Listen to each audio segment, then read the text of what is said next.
Bonjour tout le monde. Dans cette conférence, on va parler du procès d'une personne quand il est embauché, et dès qu'il rentre jusqu'à qu'il sorte, et d'une façon très générale des droits et des droits des personnes. Quand une personne il est embauché, et il peut avoir un contrat verbal ou un contrat écrit. Et suivant l'article 8, s'il n'y a pas de contrat écrit, par défaut, cette personne elle est embauchée à plein temps et c'est à durée indéterminée. Et une deuxième option, c'est avoir un contrat de travail par écrit et on va un peu expliquer les différents contrats de travail par écrit qu'on peut avoir. Et le premier contrat, c'est le contrat à durée indéterminée. Et il n'a pas une période marquée et il n'a pas de fin de contrat stipulé. Il y a un deuxième type de contrat à durée indéterminée. Il s'appelle contrat à durée indéterminée fixe et discontinu.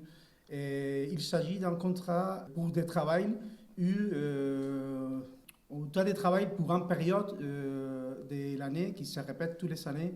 Par exemple, une gélaterie qui ouvre du mois de mars au mois d'octobre. Alors, tu as ton travail du mois de mars au mois d'octobre. Les périodes que tu n'as pas de travail, ton contrat, il est toujours en règle, il est toujours valable, mais ton poste de travail, il est gardé jusqu'à les prochaines périodes où tu as de nouveau ton travail. Oui, il y a un troisième type de contrat, contrat temporaire. Mais normalement, la loi, il marque que tous les contrats doivent être à durée indéterminée ou à durée indéterminée fixe en discontinu, sauf pour deux exceptions. C'est éventuellement pour une substitution de personnes qui travaillent ou éventuellement pour les circonstances de production. Dans les contrats temporaires avec des circonstances de production, il y a deux types. Les types pour circonstances imprévisibles et pour circonstances prévisibles. Ça veut dire prévisible si normalement c'est une chose qui arrive souvent dans l'entreprise et tu dois engager quelqu'un, mais normalement il est prévu. Et imprévisible quand à un moment donné il a une circonstance qui n'est pas, comme le mot il dit, il n'est pas prévu et tu dois engager quelqu'un pour faire le travail, mais il n'était pas prévu. L'autre type de pour substitution d'une personne,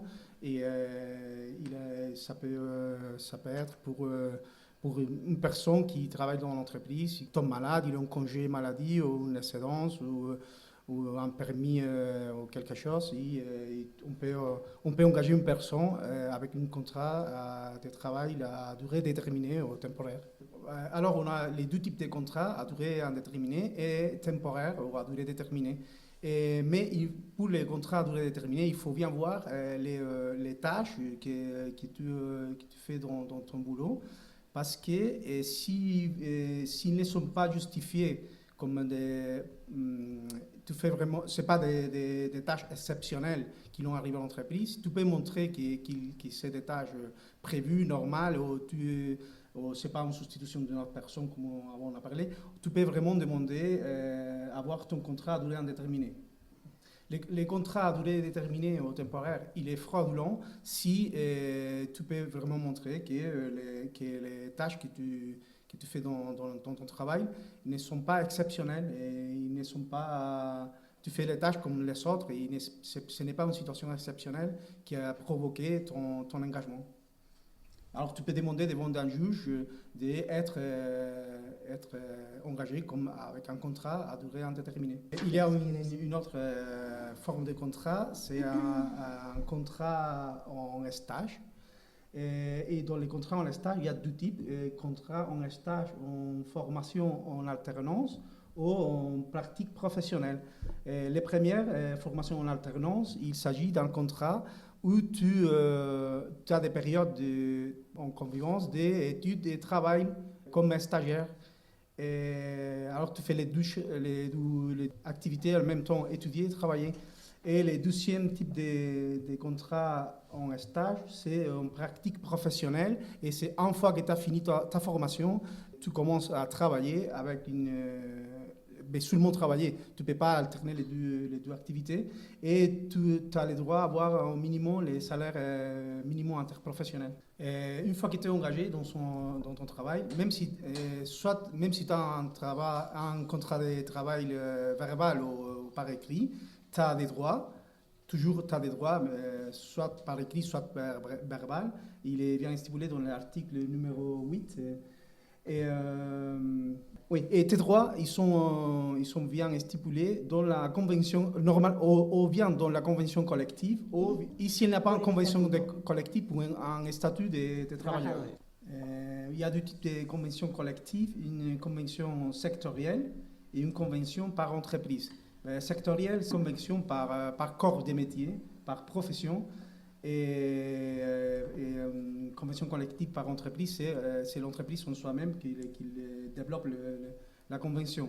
Et après la loi du travail sortie par Mariano Rajoy, il a donné préférence aux conventions collectives par entreprise.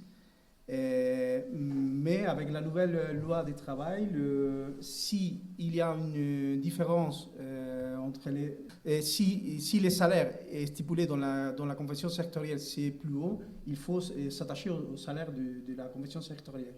Sur une convention collective, il peut améliorer les conditions des statuts des travailleurs, mais il peut pas il doit moins respecter les droits minimums dans les statuts de travail, mais il peut les améliorer. Et normalement, les conventions collectives par secteur, il y a des points fixes qu'il doit avoir, ils doivent être bien stipulés. Une, c'est à qui est dirigée la convention. Par exemple, dans le secteur HoReCa, si c'est peut-être il est indiqué pour les restaurants, hôtels, appartements. Normalement, dans le secteur, il doit être bien marqué à qui peut être sous le parapluie de ces conventions collectives. Pour les périodes d'essai, il doit être aussi indiqué dans la convention collective sectorielle. Et il peut être au maximum 6 mois pour les personnes avec un titre et au maximum 2 mois pour le reste des personnes. Et il doit stipuler aussi la journée laborale, la journée de travail.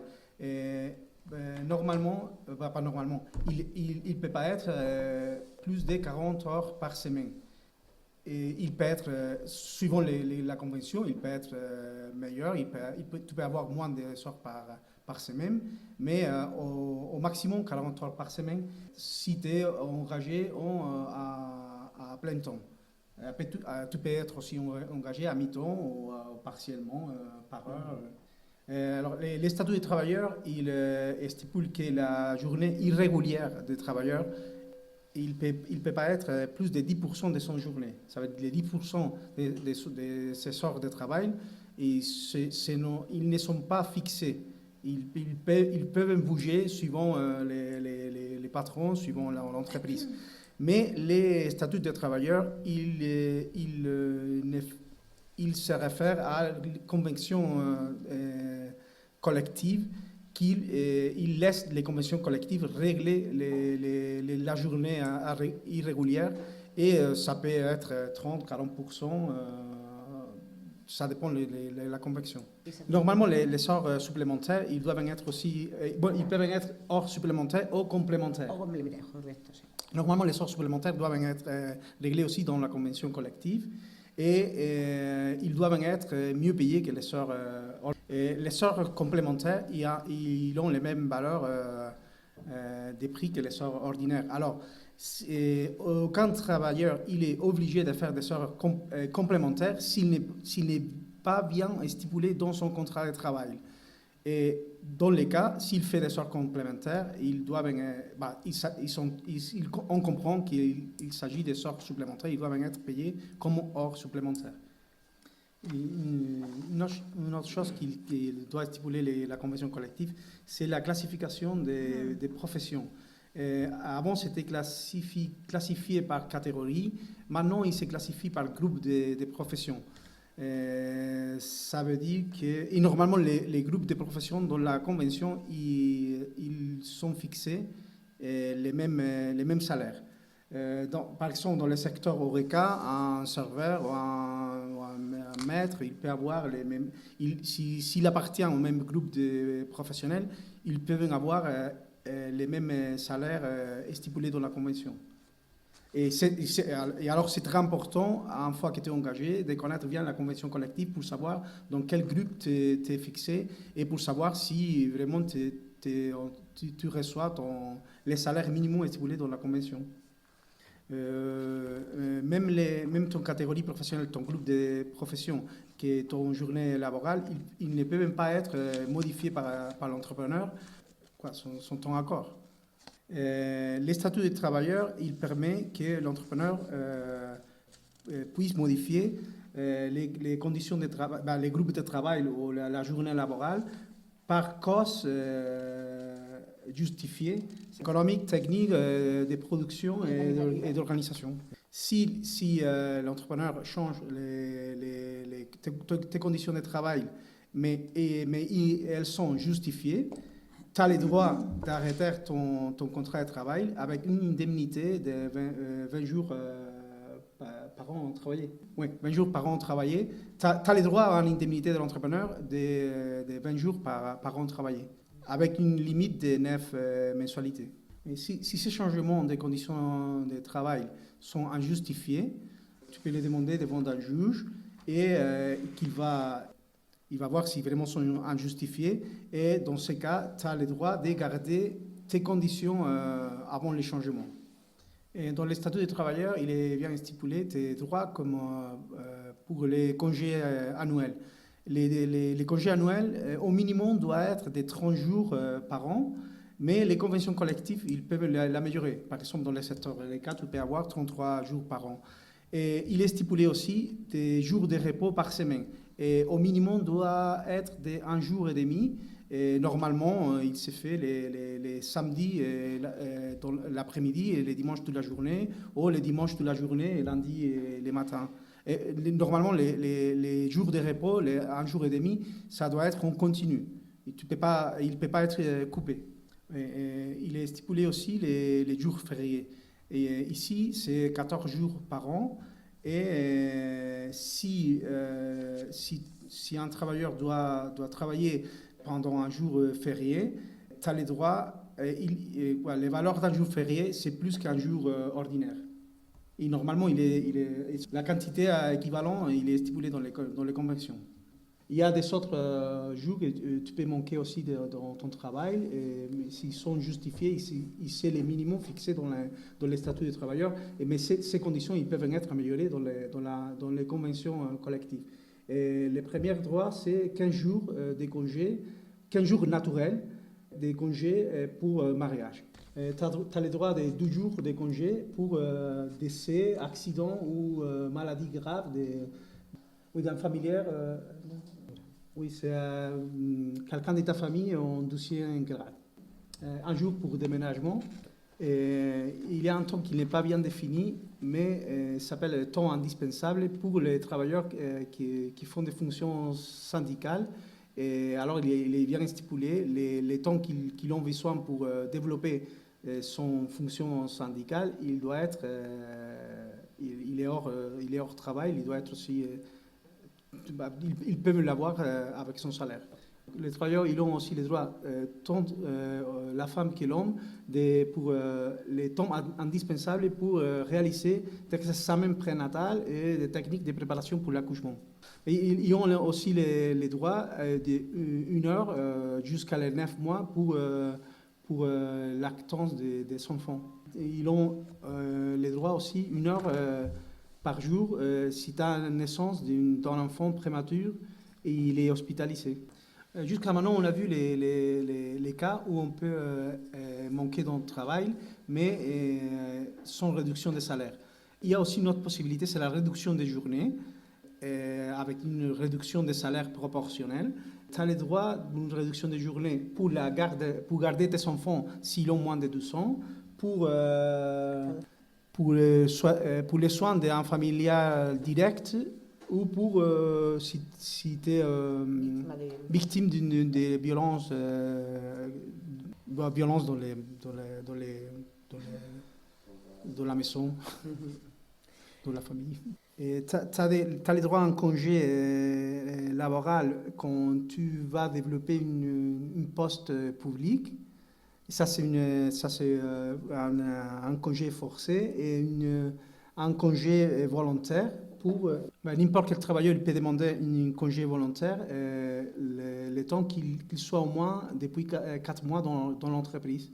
Les congés volontaires, il peut être entre 4 mois et 5 ans pour tous les travailleurs.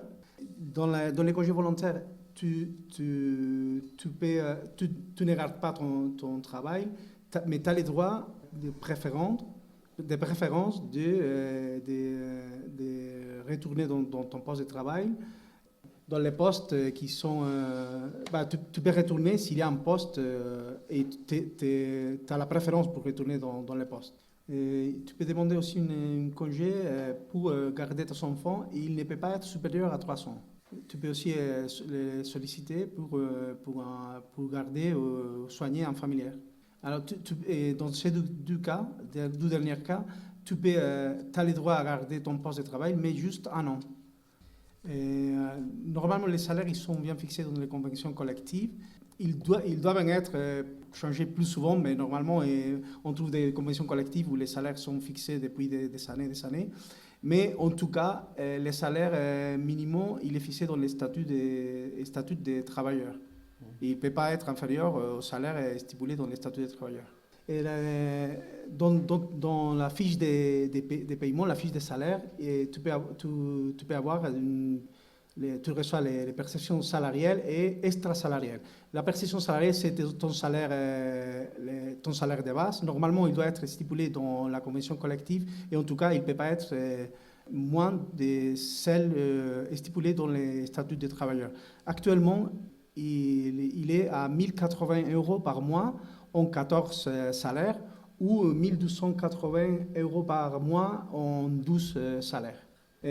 Dans les perceptions salariales, à part les salaires de base, tu peux avoir des salaires supplémentaires, les 13e et 14e mois, des salaires extraordinaires. Tu dois avoir minimum 12 salaires extraordinaires. Et normalement, s'ils ne sont pas stipulés dans les conventions collectives, tu vas les percevoir en décembre et au mois de juillet. Dans les perceptions salariales, à part les salaires de base et les salaires extraordinaires, tu peux avoir les surplus des salaires. Normalement, ils sont établis dans les conventions et ça peut être pour nocturnité, dangerosité, transport, outdoor, voilà, ça dépend des métiers. Dans la loi, il est établi que ton fiche de paye, tu dois recevoir une fiche de paye qui doit marquer tous les concepts que tu as reçus comme salaire de base ou tous les concepts reçus doivent être bien établis dans ton fiche de paye. C'est très important. Normalement, quand on reçoit notre salaire, l'entrepreneur est obligé de nous donner la fiche de paye. Mais c'est très important de ne pas signer une fiche de paye qui ne correspond pas au salaire perçu ou, et bien sûr, ne signer une fiche de paye pour un salaire qu'on n'a jamais reçu. Pour recevoir ton salaire, il n'y a pas une date fixe dans la loi, mais il est bien clair que ça ne peut pas passer plus d'1 mois depuis que tu as fait la prestation. Mais après avoir les droits, une fois qu'on est embauché, maintenant on va discuter les droits ou les conditions quand on arrête, quand les contrats de travail est arrêté. Et il y a trois façons d'arrêter un contrat de travail. Et la première, c'est parce que c'est un contrat à durée déterminée, temporaire, et il est période de travail, il est fini. Et la deuxième, c'est une extinction du contrat à pétition du travailleur. Et la troisième, un arrêt du contrat de travail à demande de l'entrepreneur. Et quand c'est à demande du travailleur, il y a aussi 2 options. Une, c'est une va volontaire, c'est quand les travailleurs décident qu'ils ne veulent pas continuer dans le travail.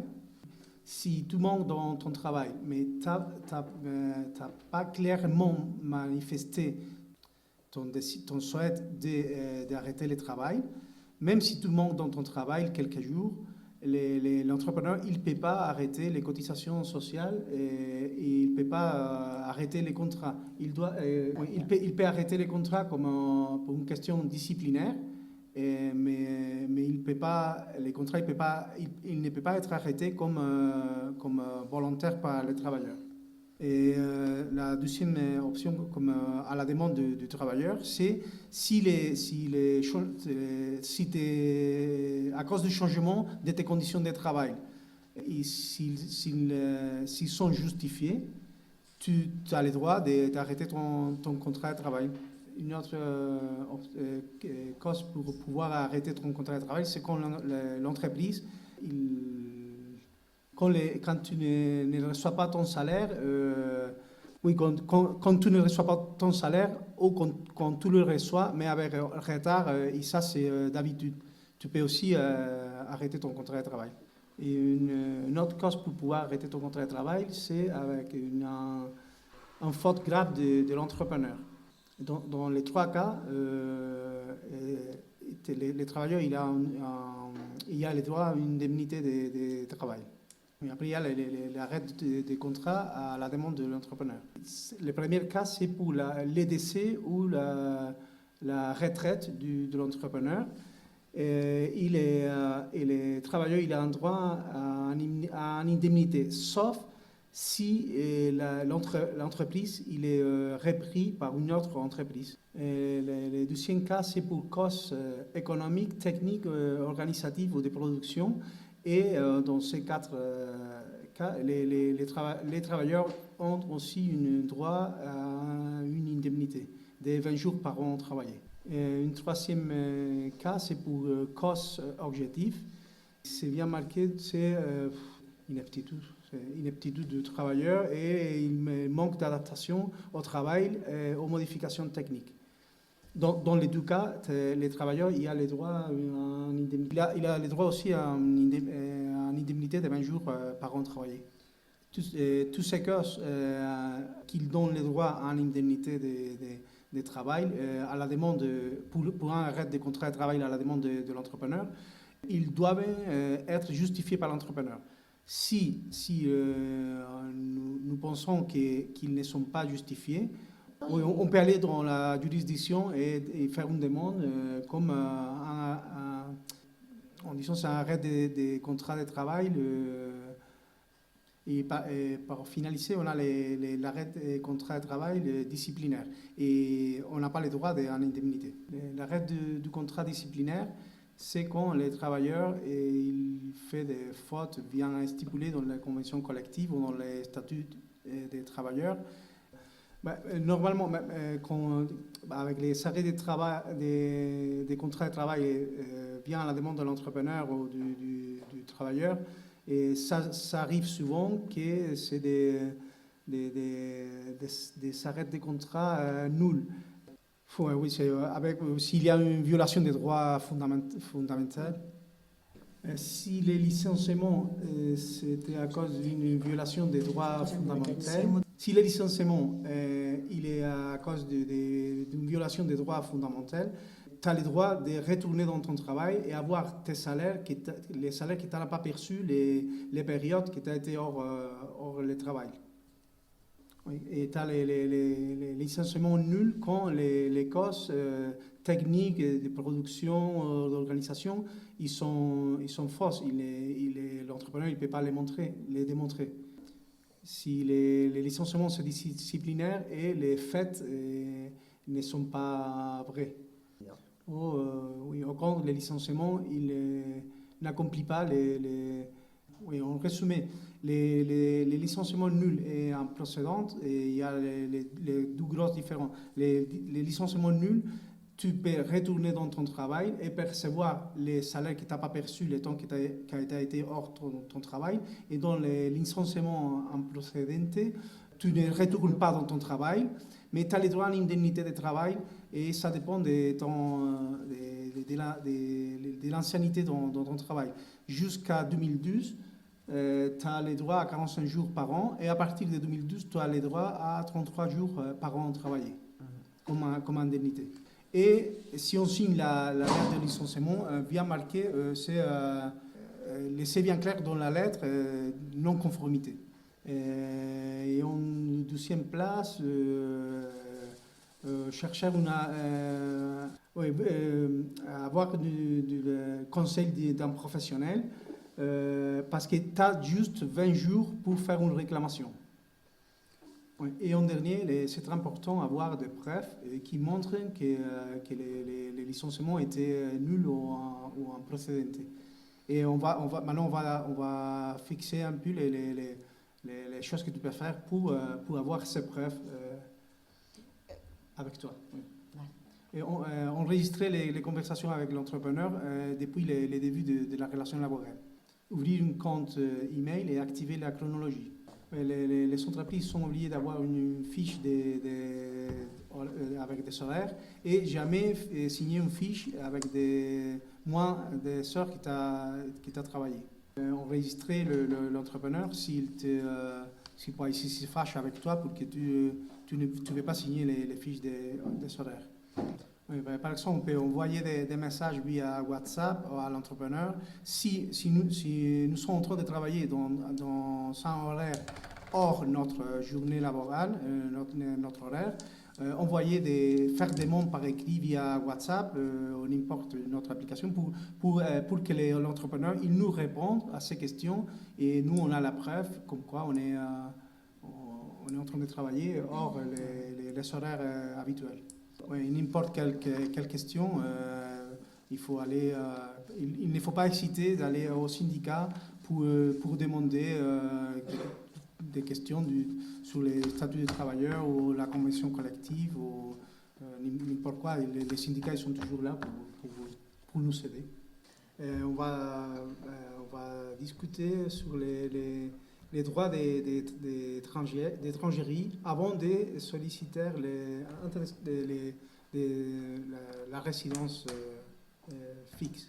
Et il y a une certaine règle pour les citoyens qui viennent de l'Union européenne.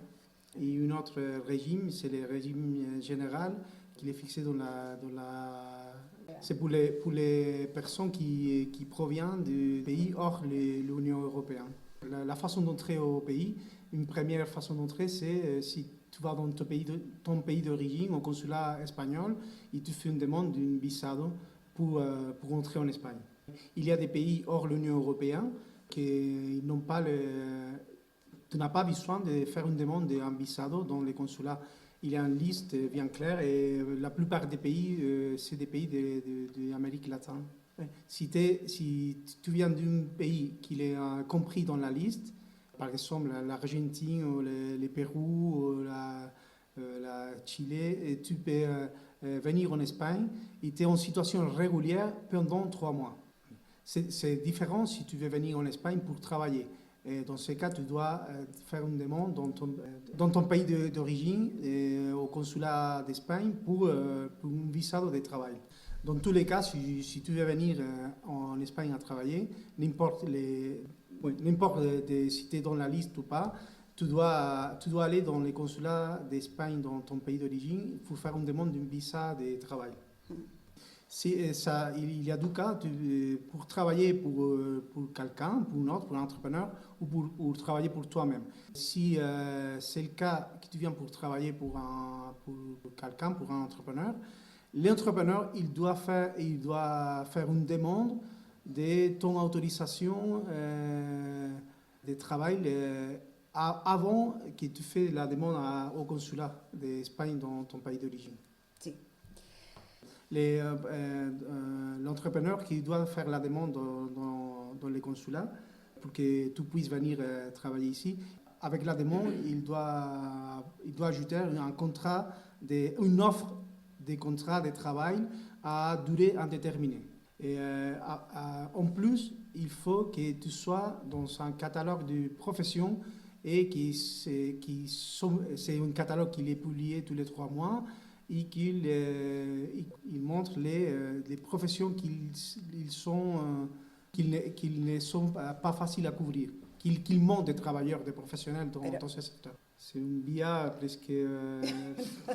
Bueno, quiero decirte que Oui, son c'est un cas, profesiones... c'est un cas très, très, très exceptionnel et parce qu'il demande des professions comme patron de bateau, ingénieur spécialisé en je ne sais pas quoi. Sí. Et c'est des professions très, très spéciales qui vraiment, c'est pas un bon chemin pour.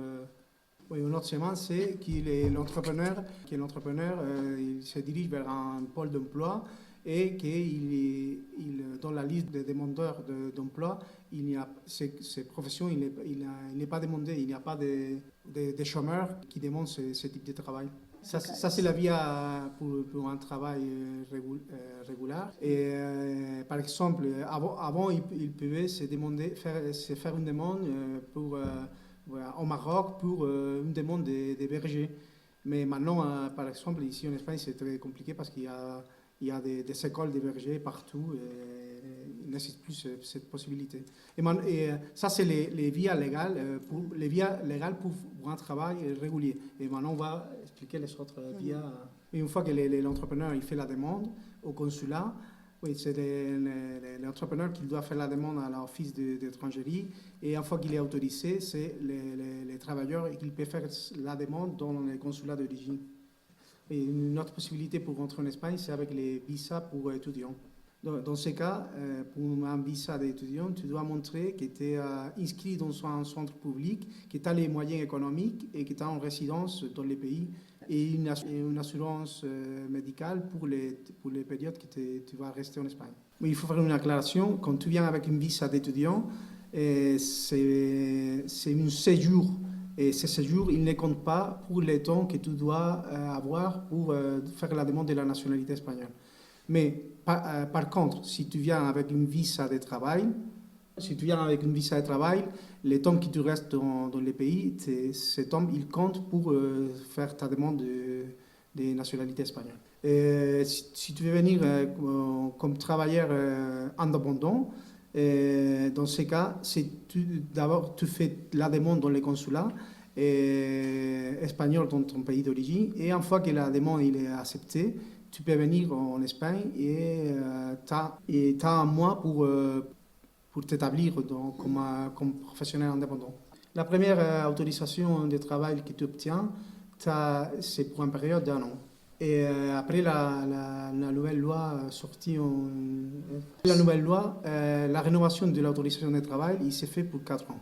Et une fois qu'ils sont passés les 5 ans, les premiers ans pour ton autorisation, les 4 ans de la première rénovation, la 12e rénovation, c'est permanent. Avec une carte permanente, à niveau juridique, c'est beaucoup plus sûr parce que tu ne peux pas être expulsé du pays.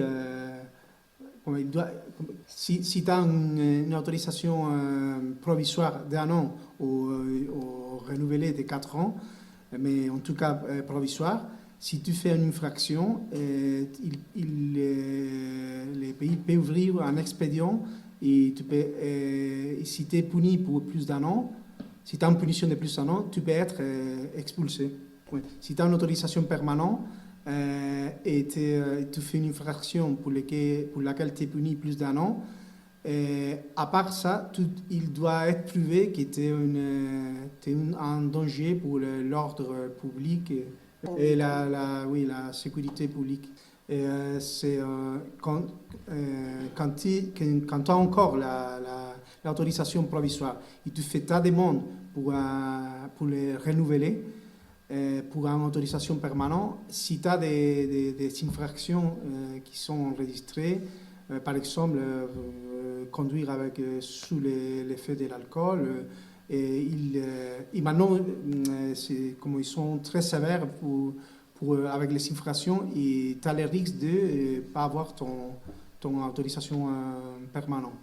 Dans le cas que tu es dans le pays avec une situation irrégulière, bien parce que tu es venu en situation régulière, par exemple comme touriste, tu as passé plus de 90 jours, ou bien si tu es venu directement en situation irrégulière, tu peux faire une demande tu as la possibilité de faire une demande de régularisation de ta situation. Oui, il y a plusieurs chemins. Une, c'est la situation de la demande de séjour pour situation exceptionnelle, pour raison humanitaire. Il y a plusieurs vies pour faire la demande. Tu peux bien pour la violence de ménage, pour le trafic de personnes ou pour une collaboration avec les services, avec les services de police en cas de situations de terroristes, grupos organizados, organisations criminelles. Sí. Dans les cas de violence de ménage, tu dois justifier Sí. que tu es une victime. Oui, il doit y avoir Lo un voy a procédure explicar. judiciaire qui reconnaît que tu es une victime. La otra posibilidad es lo que llamamos los arraigos, son autorización de residencia por razones excepcionales de arraigo. Et notre possibilité, c'est faire une demande pour récent de arraigo. C'est dans tous les cas où tu es en situation irrégulière. Bien si tu es venu comme régulière et ça a dépassé le temps, ou bien si tu es venu directement en situation irrégulière, tu peux faire une demande d'autorisation de régularisation de ta situation justifiée pour des racines sociales ou laborales. Oui, pour faire la demande justifiée avec des racines laborales, avec n'importe quel moyen, tu peux démontrer que tu dois avoir le moyen de démontrer qu'au moins depuis 12 ans, tu as travaillé au moins 6 mois à 30 heures par semaine ou au moins un an à 15 heures par semaine. Après la dernière modification de la loi en juillet 2022, pour faire la demande de régularisation, à part d'avoir les conditions de travail qu'on a dit avant, de 30 heures par semaine pendant 6 mois ou 15 heures par semaine pendant un an, les temps que tu peux montrer que tu as travaillé, tu devais être en situation régulière. Et ça, c'est la seule façon de l'avoir, c'est si tu étais demandant d'asile, mais tu n'avais pas encore l'autorisation d'asile, il t'a travaillé pendant la demande, ou si avant tu étais déjà régulière, mais tu n'as pas renouvelé ta demande, ou oui, avant tu étais régulière, mais tu n'as pas fait une demande de renouvellement, et le temps que tu étais irrégulière, tu as travaillé. Et tout ça dans les 2 dernières années. Oui, si tu as avec toi toutes ces conditions, la demande c'est facile parce que tu ne dois même pas apporter ton contrat de travail.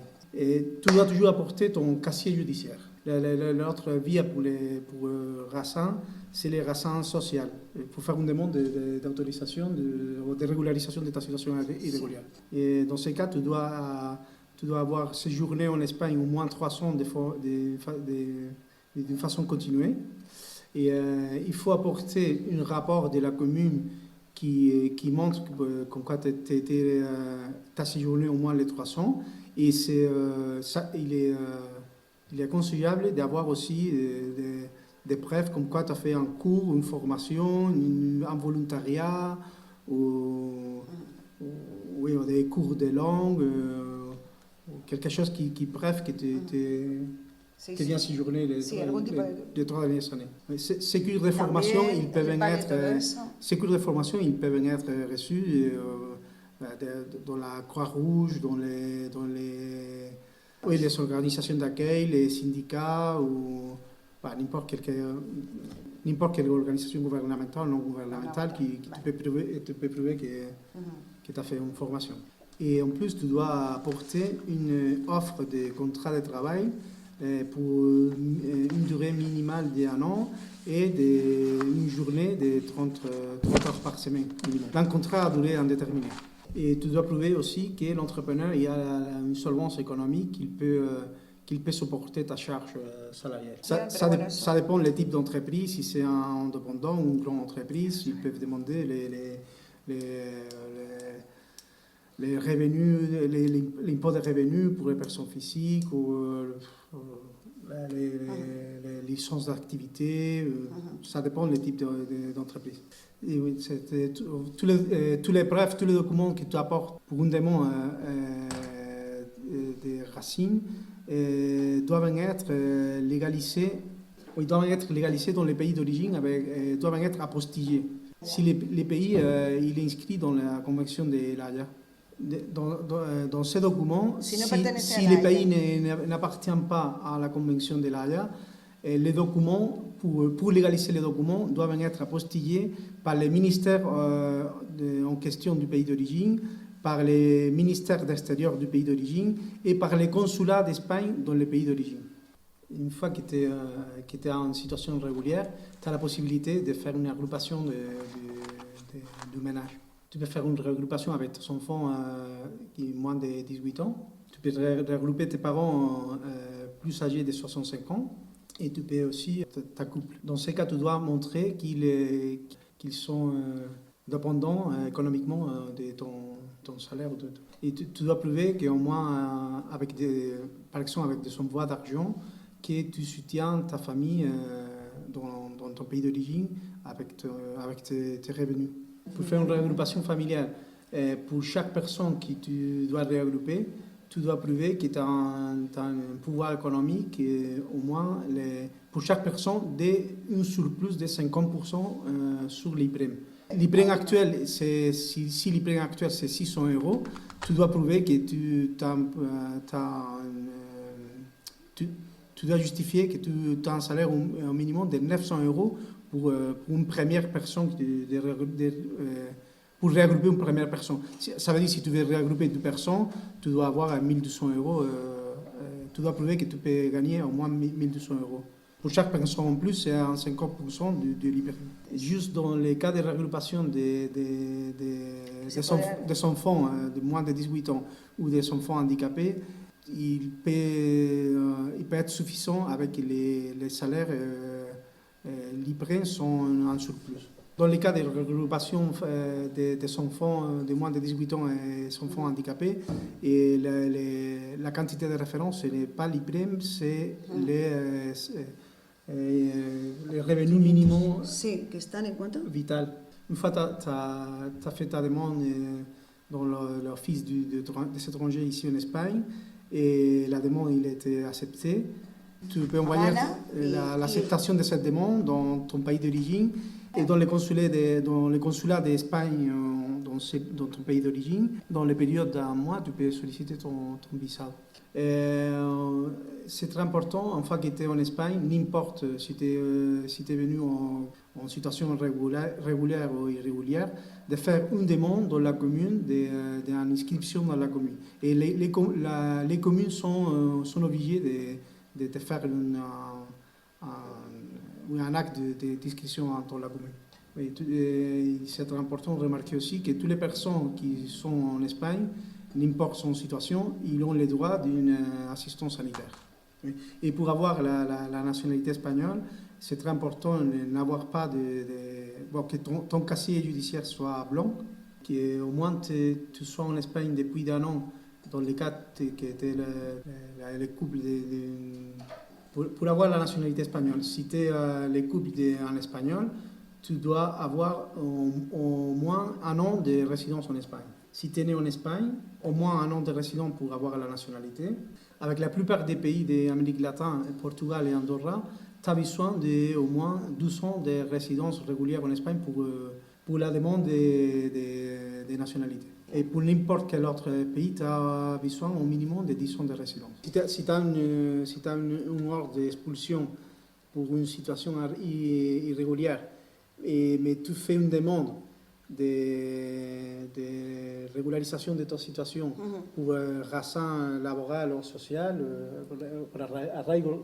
pour raison laborale ou sociale, l'ordre d'expulsion automatiquement doit être arrêté.